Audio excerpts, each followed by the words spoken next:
Olá pessoal, meu nome é Anderson Macena e nós vamos discutir um assunto hoje muito interessante: botânica. Quem não gosta de plantas, né?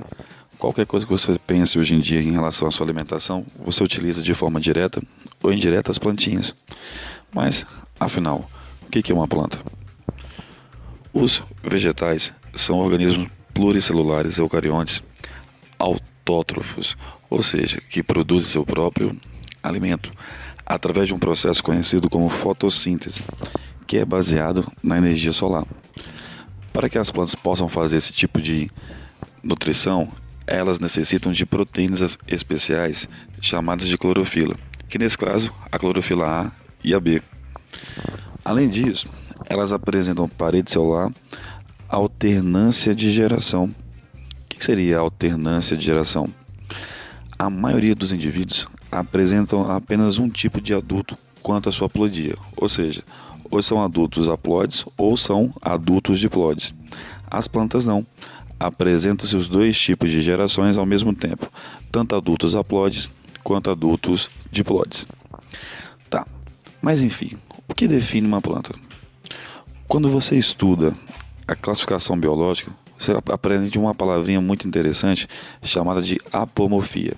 Apomorfia é a característica que define um grupo, define uma classe de indivíduos. Nesse caso, a apomorfia das plantas é a presença do embrião maciço dependente do organismo materno gerador. O que seria um embrião? Um embrião nada mais é do que o encontro dos gametas. Então, dessa forma, qualquer planta, para ser planta de verdade, tem que apresentar um embrião maciço. Essa é a sua apomorfia. Quando se pensa um pouquinho em relação à história do estudo da botânica, Theophrastus é o nome a se pensar. Ele é considerado o pai da botânica. E o estudo em si da botânica começou a ganhar muitos adeptos a partir da Revolução Industrial, porque as cidades começaram a ficar muito sujas, muito feias, e o olhar da população agora era um olhar um pouco mais para o campo. E no campo que você encontra? Plantas. Dessa forma, com o romantismo, a gente começou a discutir um pouquinho mais sobre a botânica. Essa é uma parte bem introdutória, bem legal. Agora, o que vocês, alunos, não gostam da botânica é simplesmente o fato daqueles nomezinhos, né? São necessários sim. Então vamos começar a aprender um pouquinho. Os principais termos utilizados é embriófitas. As plantas embriófitas são aquelas que apresentam embrião maciço, ou seja, toda planta ela é uma embriófita. Não existe planta que não possa ser considerada uma embriófita. Além disso, um outro termo bem utilizado é o termo espermatófitas. Espermatófitas, esperma vem de semente, então são plantas que apresentam sementes. Traqueófitas. As plantas podem ser consideradas traqueófitas. O que seria traqueófitas? É a mesma situação em relação à presença ou não de vasos condutores. Desta forma, eu posso chamá-las também de vasculares. Então, as plantinhas podem apresentar ou não os vasos condutores. Quando apresentam, vou chamá-las de traqueófitas. Quando não apresentam, atraqueófitas. Preste atenção nesse prefixo, hein? A dentro da biologia quer dizer negação. Então, as traqueófitas apresentam vasos condutores, enquanto que as atraqueófitas não apresentam. Além disso, elas podem também ser classificadas de acordo com a presença ou ausência do tubo polínico. Quem apresenta o tubo polínico é chamado de sifonógama. A palavra sifonógama vem de sifão, tubo. Então, quem tem o tubo polínico são plantas sifonógamas. Quem não apresenta esse tubo serão chamadas de assifonógamas. Mais uma vez, o prefixo de negação. Então, quem não apresenta, assifonógamas. Quem apresenta são as sinfonógamas. Mais dois nomezinhos bonitos, olha só: fanerógamas e criptógamas. As plantas fanerógamas são aquelas que apresentam visíveis as suas estruturas de reprodução, enquanto que as criptógamas não apresentam visíveis suas estruturas de reprodução. Feche os olhos. Pense em uma planta. Provavelmente você lembrou de uma que é fanerógama, porque apresenta flor ou fruto, que são estruturas visíveis de reprodução. No estudo evolutivo das plantinhas, a gente tem que lembrar lá atrás de um ancestral procarioto. Esse ancestral procarioto é aquele que não apresentava núcleo delimitado, núcleo organizado. Quando você olha para esse cladograma que está na sua frente, você percebe que Quem é ancestral às plantinhas é um procarioto que apresentava clorofila A. Dessa forma, a clorofila A ela é um dos fatores mais importantes para a realização da fotossíntese. Mas vejam, pelo cladograma, que há um grupo de ser vivo que existe ainda hoje, que são as algas verdes, que também apresentam clorofila A e clorofila B. Mas esse grupo não é uma planta. É confusão bastante em vestibulares, hein? E você consegue me mostrar por que as algas verdes não são plantas? Para que elas pudessem ser plantas, elas teriam que ter aquela apomorfia que nós falamos no início da nossa discussão. Aquela apomorfia é a característica que vai definir todas as plantas. Dessa forma, as algas verdes não são plantas porque não apresentam embrião maciço.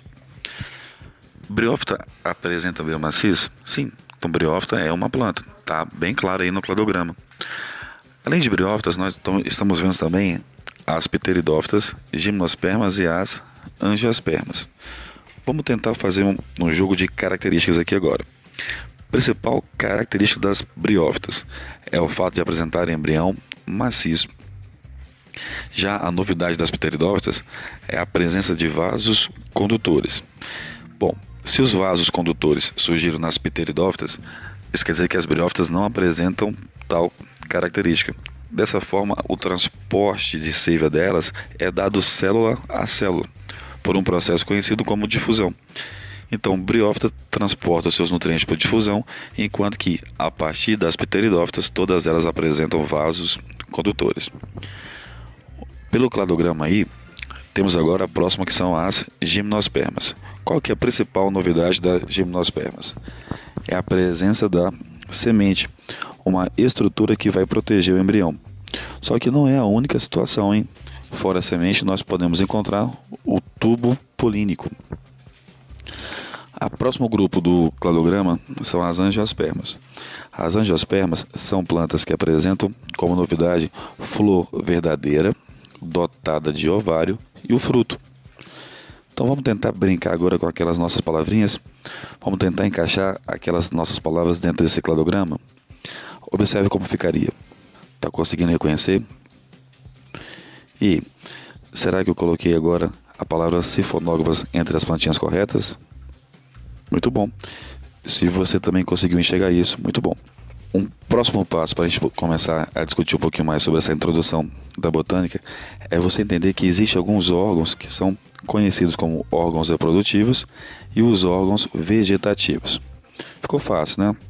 Órgãos reprodutivos tem a ver com a reprodução, enquanto que órgãos vegetativos, a sua definição é um pouquinho maior, é um pouquinho mais elaborada. Então vamos definir? Órgãos vegetativos são órgãos que acumulam, que captam, que transportam ou transformam seiva.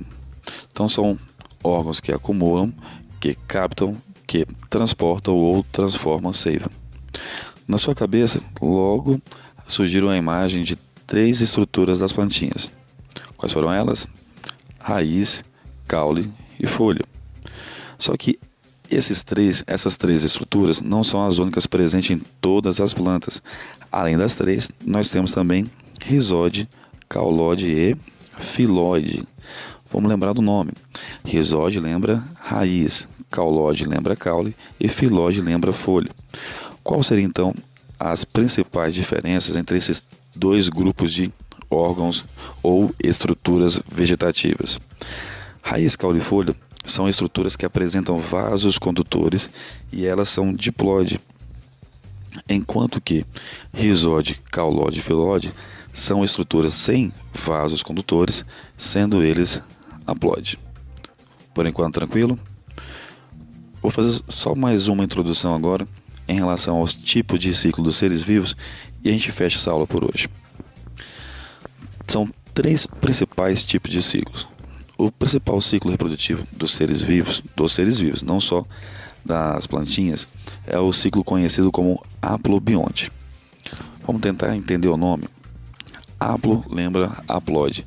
Então o indivíduo adulto desse ciclo, ele é haploide, ou seja, vai apresentar apenas um N, um número de conjunto cromossômico como material genético. Então, esse indivíduo adulto haploide, ele vai produzir gameta através de mitose. O indivíduo adulto haploide produz gameta através de mitose. Os gametas sofrerão fecundação, que é o encontro entre si. Um gametinha se encontra com outro gametinha, formando um zigoto. Quando o N se encontra com o N, vai formar uma estrutura que é 2 Ns. Então, vamos repetir. Adulto N produz gameta por mitose. Esses gametas sofrem fecundação, dando origem ao zigoto. Mas como o zigoto é 2 Ns e o adulto é N, haverá nessa situação uma redução. Essa redução para a gente é conhecida como meiose zigótica. Meiose zigótica porque aconteceu no zigoto. Um outro tipo interessante de ciclo é o ciclo diplobionte. Vamos pensar um pouco. Se o haplobionte, o adulto é haploide, o diplobionte, o adulto é diploide. Se ele é diploide, ele é 2 Ns. Então, o adulto 2 Ns produz gameta N. Quando 2 Ns produz gameta N, é uma meiose. Nesse caso, meiose gamética. Os gametas, mais uma vez, sofrerão fecundação, dando origem ao zigoto 2 Ns. Esse zigoto 2 Ns vai produzir um adulto 2 Ns através de mitose, como está bem ilustrado aí abaixo. O ciclo para a gente importante é o ciclo haplodiplobionte. Eu vou mostrar o primeiro, você para ter noção. Nesse ciclo, nós temos 2 tipos de adultos, o adulto haploide e o adulto diploide. Lembre-se que eu falei sobre isso no início da nossa discussão. Há uma coisa que define as plantinhas é a presença da alternância de geração. Um tipo de adulto N, conhecido como gametófito, olha o nome, gametófito, é aquela estrutura responsável pela produção de gametas. Como ele é N e o gameta é N, acontecerá nessa situação uma mitose. Os gametas sofrerão sempre fecundação, vamos colocar isso na cabeça, sempre fecundação, com exceção de casos especiais, chamados de paternogênese, tá? Então os gametas sempre sofrerão fecundação. Gameta com gameta vai produzir um zigoto 2 Ns, que através de mitose produz um outro tipo de adulto, um adulto agora 2 Ns, chamado de esporófito. Ó, esporófito lembra esporos. Então a célula especial que ele vai produzir são os esporos. As produzem através de meiose.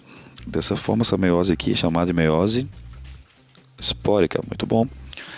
Depois de produzir os esporos, esses caem no ambiente e começam a desenvolver, dando origem a um novo adulto, aquele adulto haploide do começo do ciclo. Vejam bem essa ilustração. Bom, pessoal, essa foi nossa introdução sobre a botânica. Aula que vem tem mais.